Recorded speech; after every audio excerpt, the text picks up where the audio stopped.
Hey everyone, welcome to American Nightmare. I'm Eva. And I'm Noah. Today we're diving into the American dream, or more like the American delusion. And what better way to expose those cracks in the American dream than looking at 3 notorious true crime books written in the style of new journalism? For those of us who don't know, what is new journalism? New journalism basically combines the dramatized aspects of storytelling but with the actual facts from the case. So the information is true, but it's told in a more engaging way to get you hooked, using things like probable dialogue and narration and characterization. Oh, so like non-fiction but dramatic. Yeah, it wants to keep you entertained and hooked. Truman Capote basically invented it with In Cold Blood, calling it a non-fiction novel. Oh, cool. Yeah, which is also one of the books we're looking at today. So we're looking at Truman Capote's In Cold Blood, Vincent Bugliosi's Helter Skelter, and Jay Anson's The Amityville Horror. And we've brought back our two American friends, Michael and Maddie, to offer a little more local insight. So, Maddie and Mika, please explain the American dream in a few words. Totally. It started with the promise of prosperity, opportunity, and social mobility. But then it quickly turned into something unattainable for anyone who didn't fit the mold. So pretty much anyone that wasn't white, Christian, educated, and came from generational wealth. Wow. See, this is why having American friends for insight is pretty handy. Aww. Our first book today is In Cold Blood by Truman Capote, which tells the story of the Clutter family murders from the late 50s. Yeah, Capote himself saw a news story about a cloud of family murders and decided to go to Homecon, Kansas to write about it while the investigation was going on. He was initially considered pretty much of an outsider for a number of reasons, but eventually gained the locals' trust. He even got to know the murderers pretty well. Yeah, and Capote framed the Clutters as the epitome of the American dream. Yeah, he literally introduces Herb Clutter, the father, as a man with an abundance of qualities Kansans admired. And it's the late 1950s, so there's a peak in conservative and traditional American values, Christian nationalism, and this pressure to really portray perfection. America believed wholeheartedly that hard work pays off. Yeah. Meanwhile, the murderers, Harry Smith and Dick Hickok, were so far outside the mold, it's insane. Yeah, Perry grew up in abuse, poverty, and bounced around institutions. Like, he had a motorcycle accident which left him disabled. He even says, "I never had anything, and it made me mean as hell." Oof. Dick actually almost fit the dream. He was smart and athletic, but his family was too poor to send him to college, and he also suffered a head injury from an accident, making his face disfigured. He even came so close that at one point he had a wife, house, car, whole family thing, but simply couldn't sustain it. So, the pressure to fit the middle-class nuclear family mold crushed him financially? Exactly. And that's why the Clutters were targeted. Dick hears that they have this safe full of cash. Spoiler, they didn't. But he thinks, hey, this is my shortcut to this life that I'll never reach. Yeah, they wanted the money, which could give them the lives they were promised. There also was probably a little resentment towards those who did reach that life, in this case, the Clutters, as you can see with Dick not even showing the slightest bit of remorse following the murderers. Yeah, two outcasts literally and metaphorically murdered the embodiment of the American dream. Talk about new journalism in its prime. Yeah, Capote uses new journalism through super detailed scenes to make it emotional. The reader is there with Nancy the day before she dies as she bakes a pie and journals about her fears of the future of her relationship. Yeah, it hits harder because we know what's coming as the readers, Yeah. but the characters go through their daily lives not knowing the impending doom that's brewing.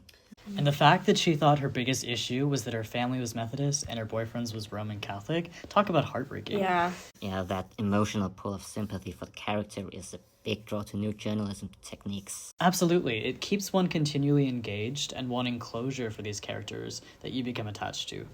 Then, by the 60s, the American dream was really starting to crack. Yeah, with civil rights, Vietnam, counterculture, women's liberation, so many people were realizing the dream didn't include them. And this was clear in our second book, Helter Skelter, by Vincent Bugliosi. This book is interesting because the prosecutor of the Tate LaBianca case wrote it, so it really gives the reader an intimate look inside the murder case with in-depth details, interviews, and even pictures of the crime scene. Yeah, the Tate LaBianca case was where Charles Manson and his followers were prosecuted for the murders of actress Sharon Tate, the wealthy Lino and Rosemary LaBianca, and several other influential people. And the one pulling the strings, Charles Manson, Dun dun dun. he had a very troubled childhood and really mastered the art of psychological manipulation. Exactly. Manson not only ran on the coattails of counterculture, he used the tensions of the race wars and preyed on the vulnerabilities and insecurities of people who were already marginalized by society. creating the family. And he created a twisted sense of belonging for this family through drugs, music, and sex. Manipulation, isolation, fear tactics, really anything, you name it. Enough so that all of his followers nearly seemed brainwashed, especially with how he weaponized religion in such a powerful way. Bugliosi writes that Manson's followers saw him as a father, a lover, and a god, which is very consistent with descriptions of cult leaders and their followers. Yeah. And the family wasn't just like a group of criminals. They were really more a symbol of how lost people felt in the 60s.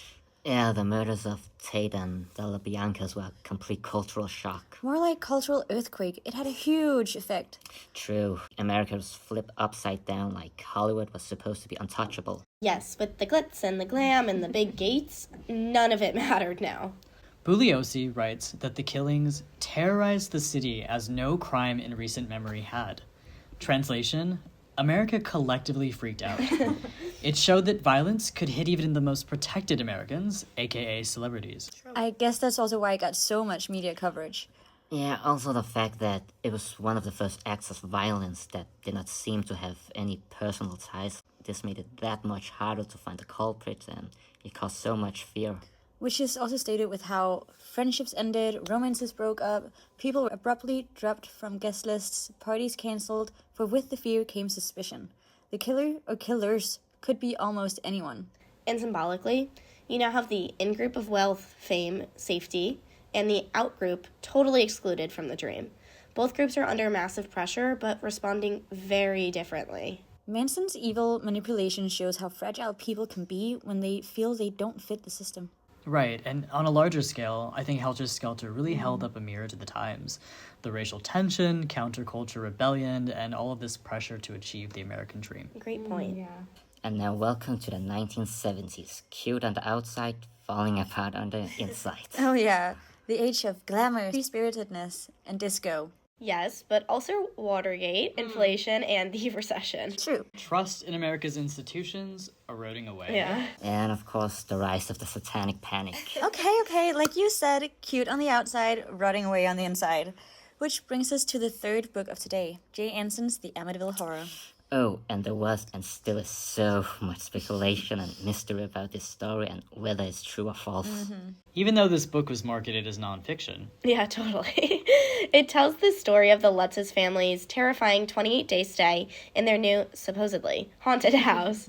It was written by Anson with his recordings of the Lutz's personal testimonies. The family allegedly experienced an obscene amount and variety of all kinds of different paranormal events. Yeah, kinda unrealistic if you ask me. Yeah, me too.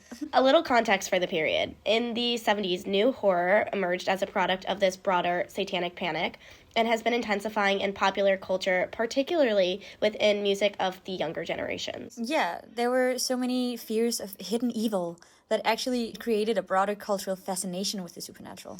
All to say that Amityville was sure to make big bucks because it was written and published during a massive interest in horror. It's almost as if the story was too good to be true.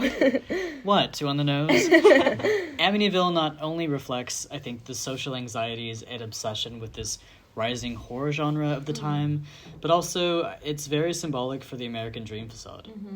Take the Lutz's family, for example, who once again looks perfect on paper. You have the big house, the boathouse in Long Island, George's white-collar job. They're white, religious, married with 3 children. But it's a complete illusion of prosperity. Yeah, I'm starting to see a pattern here. Right.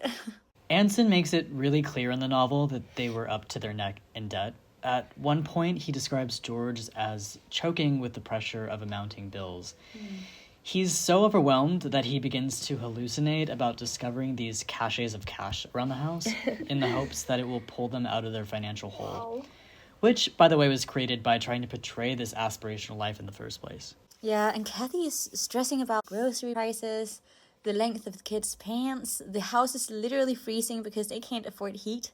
And they don't even use the boats and motorcycles because they're expensive to use and maintain. They even sleep in the beds of the previous family was literally murdered in, which is just plain creepy. Yeah, I mean, in a typical new journalistic way, the haunting becomes like a metaphor. The house isn't just haunted by ghosts, it's haunted by financial collapse. Ugh. If you look past the totally true and not fabricated for book sales supernatural Not at aspects of all. the story, you can really see that the true horror here is amounting debt and financial insecurity. Ooh, just got chills. And the biggest question the book asks is this picture-perfect white middle-class family can't sustain the dream, who can? Great question. So we've looked at the cracks of the 50s, 60s, and 70s so far. Now, in 2025, they're not just cracks anymore. They've turned into the Grand Canyons. Political division, economic pressure, systemic inequality, the dream is on life support. Is the American dream still a dream, or is it just a ghost story we keep telling? Yeah, that was all for today. Thanks to Maddie and Michael for joining, and thanks to you for listening to American Nightmare. Until next time.